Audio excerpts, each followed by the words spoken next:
sorry I'm late. I had to stop by the Wax Museum again and give the finger to FDR. We know Al-Qaeda, Zawahiri, is supporting the opposition in Syria. Are we supporting Al-Qaeda in Syria? It's a proud day for America. And by God, we've kicked Vietnam syndrome once and for all. Thank you very, very much. I say it again, you've been had. You've been took. You've been hoodwinked. These witnesses are trying to simply deny things that just about everybody else accepts as fact. He came, he saw, he died. Well, we ain't killing their army, but we killing them. We be on CNN like, say our name, bitch, say it 3 times. The meeting of the largest armies in the history of the world. Then there's going to be an invasion. Hey, check it out, guys. On the phone, I got the great Philip Weiss from the Mondo Weiss blog, mondoweiss.net. And make sure especially to sign up for their morning email blast to keep up on all the latest. It's a great way to start your morning with your coffee if you're anything like me, which you may or may not be. Welcome back to the show, Phil. How you doing, man? Good. How you doing? I'm doing really great. And listen, one thing I always have to do when I introduce you is praise all your great writing. And I've learned so much from you. Honestly, I cite you all the time of the things that I learned from you. But also, I like saying how you have such a great stable of writers there at mondoweiss.net, and you cover all aspects of Middle East policy in the Middle East, Israeli politics, the colonization and the persecution in Gaza and all this, but also all of the American politics and all of the, whatever else behind it, all the different kind of genres you could cut these questions into. Man, you're really great on all of them and all your great writers. Thank you. Love mondoweiss.net. How do you like that? You know how important antiwar.com has been to us in that connection and your work. 2 websites totally in love with each other here. Yeah. All right. Hey, listen, man. You wrote some interesting stuff. You're the first person I ever learned this from, that the Israel lobby had a role to play in the 1992 election in tilting against George H.W. Bush and for Bill Clinton and I don't know what else. But just to set up real fast is that I was only 9th grade, so I wasn't all plugged in and reading the New York Observer and all of these things, where I could have read you back then, I think. But I was paying very close attention. I was very interested in seeing the demise of the Republicans and what was going to come after that and the whole narrative of that election. Not that I ever believed in Bill Clinton, but I hated the Republicans, and it was, Reagan and Bush. Anyway, so I never heard a peep about this during that time. Wow. I mean, to me, when I was 14, even paying attention to that election, if you had asked me about Israel, I would have said it's a word in a Christmas song. I don't know anything about it at all. Wow. And I certainly had no idea that the Israel lobby had decided they didn't like George H.W. Bush anymore and that they were going to do something about it. Yeah. I swear to you, they never mentioned that on TV, not one time. No, not on never. any, not Rather Never. Jennings or Brokaw, not Ted Turner, nobody. No. And, the thing is that because they don't mention it, some people will think it's everything and some people think it's nothing. And I don't know exactly how large it was, but I think George Bush himself said it was a factor in his losing that election, just as Jimmy Carter felt that his opposition to Israeli policies and the settlements cost him the election in 1980. Mm-hmm. So, when do we hear these voices? We don't hear them, so we don't get to assess it. But I think that, actually the most interesting comment on this whole thing was from Tom Friedman, not in his column, but in speaking at Oxford to Al Jazeera. He said that he pointed out, as everyone knows, President Bush the first stood outside the White House one day and said, "I'm one lonely man standing up against the Israel lobby." And what happened as a result of that is that the Republicans post-Bush, and manifestly most in his son Bush II, took a strategic decision they will never be out Israeled again. Why wouldn't they be out Israeled again? Because they believe that it cost them electorally. That's what Tom Friedman said. So why this isn't in his column in a prominent way, I don't understand. But people have a right to talk about it. And, even if you mention the power of the Israel lobby, then you're an anti-Semite. So that's the way our discourse is right now. And, Katie, bar the door. Yeah. Well, you know what? I think all that's wearing thin, and I'm certainly not concerned about those kinds of accusations because that's stupid.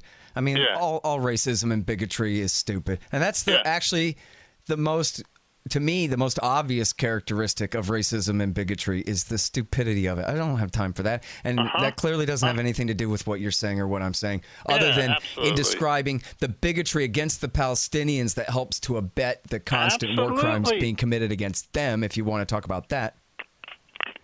But no, let's not. No. On the politics here, Walt Mearsheimer talked about how, and this was just one of the many anecdotes and what have you, but where Colin Powell had Junior's ear on the West Bank for a minute after 9/11 and said, you know what, you have so much political capital. Now is the time to really have peace for American security, to have peace in Palestine. It'll really take the edge off of the terrorist propaganda against us and this whole problem. And Bush was like, okay, Colin Powell, you sound pretty smart about that. And then Tom DeLay came to town, the exterminator, the House whip from Texas came and said, hey, if you want, the San Antonio-led, 80 million American Christian Zionists to turn on you like they did your old man, that's exactly what we'll do. And they put him right in check. Tom DeLay standing up to George Bush like that on behalf of Israel.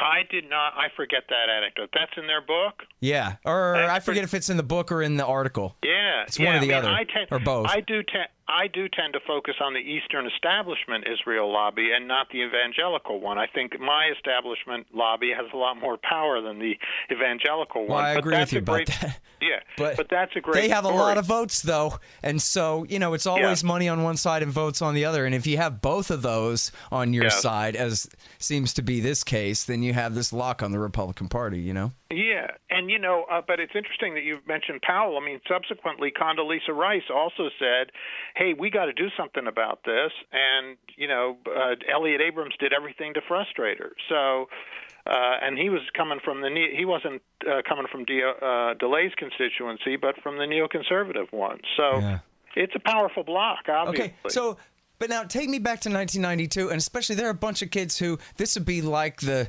FDR years to them or something. This is way back in history when George Bush's dad was the president. Yeah. He was Ronald Reagan's vice president and served one term. And in 1992, he was up against Bill Clinton. And so first set it up with what you were talking about, one lonely man up against the Israel lobby here. Okay. I think what people should understand is that it was long-time American policy to oppose the Israeli settlements or colonies in the West Bank and East Jerusalem. That's been our policy since, it began in around 1970. And yet no president has been forceful about this. And George Bush, who just died, was. He finally was. In 1991, he said, I will give you these loan guarantees you've sought for housing, Israel. Israel wanted $10 billion to help build housing. If you can assure me that none of that money is going into the West Bank or East Jerusalem, we believe, that is against international law. And so I think most Americans will support me in this, George Bush said. And what happened was that he was overwhelmed by the Israel lobby. They lobbied against him and said that went on Capitol Hill and to take the teeth out of his proposal. Now, that's when he made the famous statement, I'm one lonely guy standing up against the Israel lobby and a bunch of lobbyists. And people said, oh, that's anti-Semitic. He's talking about the Israel lobby as if we have so much power. Well, they did have power. And Bush actually won on that question for a little while. He froze up that money for a little while. And as a result, Yitzhak Shamir, the Israeli prime minister, lost his job the next year. Because the Israeli voters didn't like it that he was sparring with the U.S. president. But similarly, George H.W. Bush, he also lost his job in the following year. And one of the reasons was that when Bill Clinton ran against him in 92, Bill Clinton said, I'm for the settlements, in so many words. He said, I'm not going to take Israel on this one. And so you had a Democratic president running to the right of a Republican on this question. And so that shows us that support for Israel must be bipartisan, according to the Israel lobby, and also that some of the strongest voices against Israel's colonization, against the displacement of the refugees, of the Palestinian refugees, and for Palestinian human rights, some of the strongest voices have been in the Republican Party and from Republican realists, although they have been quashed in recent years, as you know. Mm-hmm. Sorry, just one second. Hey, guys, here's 2 important books you need to read. No Dev, No Ops, No IT by Hussein Badakhshani. It's about how to run your technology company like a libertarian would. No Dev, No Ops, No IT by Hussein Badakhshani. And check out this great new dystopian novel by a friend of the show, the great Charles Featherstone. It's called Kesslin Runs. It's about the very near future. I think you'll like it. Hey, let me ask you about this.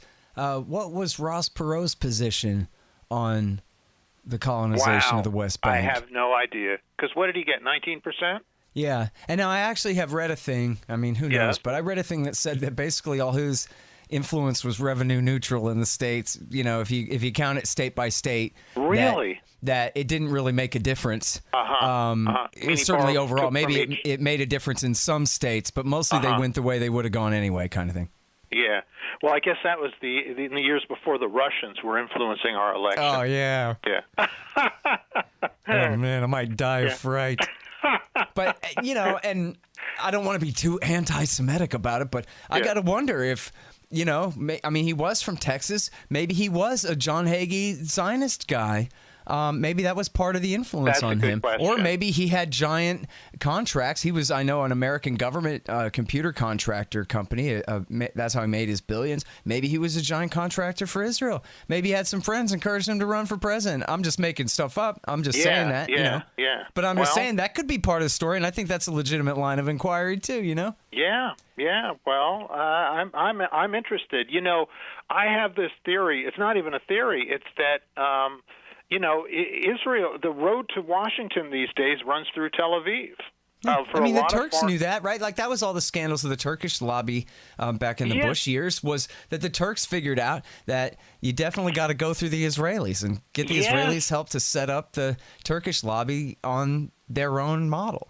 Wow, and we see it now with Saudi Arabia and even Russia. You know, there's a report out today that the Russians had a deal for Syria, then they went to the Israelis and said, hey, bring this to Washington for us, because they knew that's the way you get there. So that's interesting. I had missed that. Yeah, it came out today that Russians had a deal on you know, neutralizing Iran and Syria, but also, you know, getting the U.S. out, and that it would involve. But they went to as an Israeli said to Axios, they asked us to open the gates of Washington. So that's the way it works. That's Axios today, huh? Okay. Yeah, I'm taking notes here, man. I got to keep track of all this stuff somehow. All right. So, and you know about Al Jazeera's documentary being suppressed after. You know, Israel's friends wanted, you know, appealed to Qatar. So that's how it works. Right. And speaking of which, everyone can find that on YouTube. And I know you covered it. It's at Electronic Intifada. There's a blog entry about it at the Libertarian Institute site. And it's so worth watching. I mean, it's just incredible. I got to hand it to them just in terms of work ethic. I feel like such a loser. And I work 12-hour days every day at least, a lot of times a lot more than that, but they get stuff done, these Israel lobbyist types, man. Oh my and God. I'm sure the zillions of dollars helps. Yeah, I think they're pushing on an open door in a lot of cases. Yeah. But, yeah, definitely. But, you know, just in terms of, like, you can't see me clap my hands and have a bus full of astroturfers going around making me look like people agree with me and stuff like this. I mean, I wouldn't know where to begin, even if I had the money. You know, they really are a capable bunch of lobbyists in many ways, legal and illegal. Scott, I don't think that's quite was ever going to be your destiny. Yeah, no, inside the certainly Beltway, not. you But know. it still isn't. I'm just saying I'm impressed by it in a perverse kind of a way because, of course, I resent the whole thing. And so much of it is just absolutely dastardly where they're smearing these students and destroying congressmen and decent ones relatively and over the slightest infraction and this kind of attitude that I really don't like. So, yeah, I mean, it's just astounding to see, but it's just, it's just like, a construction worker who gets up at 5 a.m. and works all day. Like, I really respect the hard work that goes into that, But, they're also going after our free speech rights, as you may have. It's happening down in Texas. Hey, why don't you elaborate on some of that? Well, Israel has pushed, and the Israel lobby has pushed, this legislation around the country to punish people who support a boycott of Israel. Now, there's a movement to boycott Israel because to finally have some accountability for its human rights violations, and it's the BDS movement, Boycott, Divestment, and Sanctions, and numerous states, 18 states now, I think, have passed laws saying that if you participate in that boycott, then you can't be a state contractor. And therefore, they have demanded in state contracts in several states now a commitment that I will not advocate for a boycott of Israel. So that is a free speech right of any American to make a political dissent, that they are having to repudiate that right in contracts with the state. And so in Texas right now, you have a few contractors to the state who are suing the university system and the attorney general, saying, hey, I had to sign this contract. It's a violation of my rights. And one of them is George Hale at KETR, I think, in northeast Texas. There is a school teacher who has had to give up a contract because of this, because she doesn't want to buy Israeli hummus in the supermarket, and she says so. So just because of that, she has to give up a state contract. That's a punishment that is, really goes against our bedrock principles, as even the New York Times said the other day. Yeah, I'm telling you, that's only one neighborhood from here, in the Pflugerville, town and school district there, and man, that story is just infuriating, where she's a speech therapist for young children who desperately need speech therapy here. And she's made to swear a loyalty oath. I love the way Tom Knapp put it. I mean, we'd be against any loyalty oath of any kind anyway, right? But this isn't to Texas. No. This isn't a loyalty oath to Texas or to the United States of America. Right. She has to make a loyalty oath to Israel? To be a contractor for the Pflugerville Public School District? Says who? What the hell? Unbelievable. And don't you think the lobby is overplaying it? I think this is a victory for the forces of human rights, because this is such a blatant overreach by the Israel lobby that it's exposing the Israel lobby as anti-American in some ways. And absolutely. Hey, listen, if there's anything we agree on, all of us, it better be the First Amendment. If we don't have that, we got nothing, man. No, I agree. Yeah, that's something I'm actually proud of about our country. Yeah, absolutely. And just think of how doomed we'd be without it. Think, without that protection there, how many excuses there are for how many laws to put us all in jail for disagreeing with whoever has power about what have you. That's the history of all of humanity up until the First Amendment, by the way. That's great. Yeah, I agree with you. And then, one great thing that happened out of this is the New York Times wrote an editorial calling out AIPAC and the ADL over this. And that editorial, I think, could have appeared at Anti-War, could have appeared at Mondo. It was strong, and it was just saying, hey, this goes against American principles, and it's the Israel lobby that's doing it, at the behest of the Israeli government, which is somehow obsessed with BDS. Well, screw them. All right, hold it right there just one moment. Hey guys, thebumpersticker.com. It used to be my company, but I sold it to Rick McGinnis, and man, he's done a great job running it the last 15 years and more there. Anything you need for your band or your business, labels for your products, whatever you're doing, check out the great custom work at thebumpersticker.com. And also, of course, if you need anti-government propaganda for the back of your truck, go to libertystickers.com. I made up most of them. That's thebumpersticker.com and libertystickers.com. Well, and that's...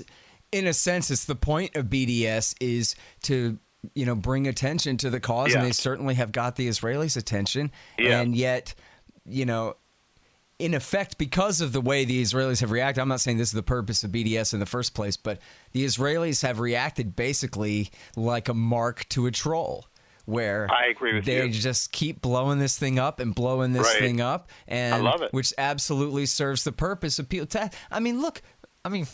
Don't we all like Israel? Why would people not like Israel? Especially, why would you have a bunch of American liberal Jews who are constantly complaining about Israel? What's the problem anyway? And then the reality is, okay, this thing about the occupation I didn't understand before, but now that I do, I see there's really a problem here. That's what the problem is the occupation of the Palestinians and all of the problems that causes for the United States. Anyway, wait, so we got to go back to Bush Sr. for a minute, because we got so many great tangents here, but once they were all so angry, I know one anecdote was that Baker, and I assume he was probably said it jokingly in a way, but James Baker III is James Baker III, the Secretary of State, and he said, F the Jews, they don't vote for us anyway. Right. And so I don't know, because, again, I was too young, and all this argument was way over my head at the time, but apparently, that really helped to kind of galvanize reaction against them. But what does that amount to? Because he's right about that in this sense,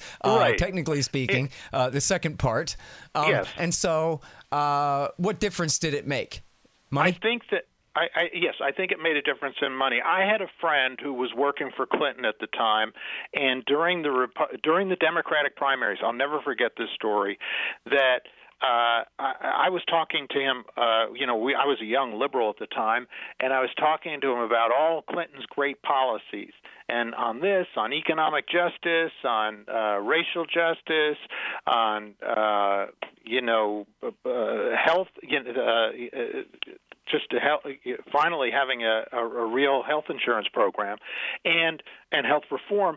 And I remember him saying, Phil, these are great ideas, but you have not been to a fundraiser in a skyscraper in New York with me. And I said, why? What's the problem? And he says, well, you get in there and Bill gives a great speech, and at the end of the speech, you have some guy waving his hand at the back of the room, and Clinton calls on him, and the guy says, where are you on Israeli settlements?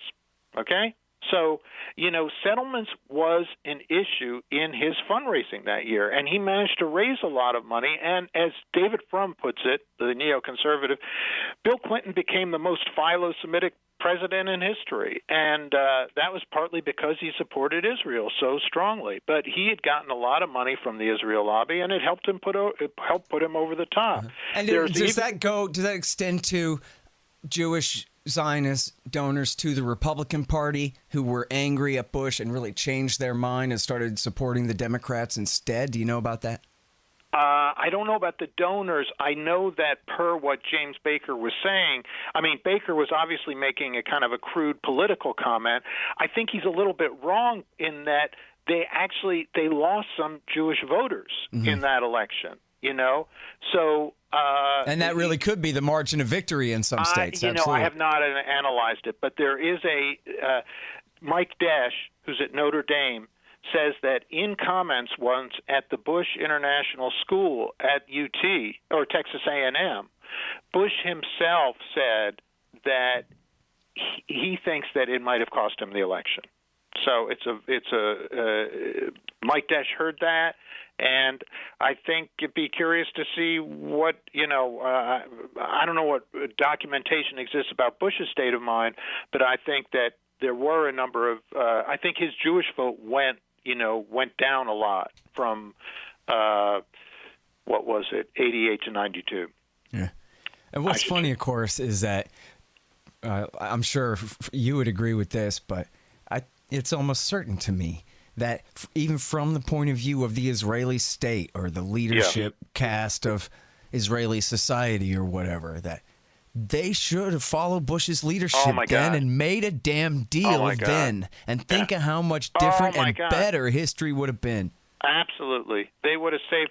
The offer was on the table, a historic concession by the Palestinians that we will accept a state on 22% of our lands, our historic, it's like the Cherokees or, the Apaches accepting a state out of finally we'll take one. out of 50. We'll take 22% of the land, give us a state. We've been defeated again and again.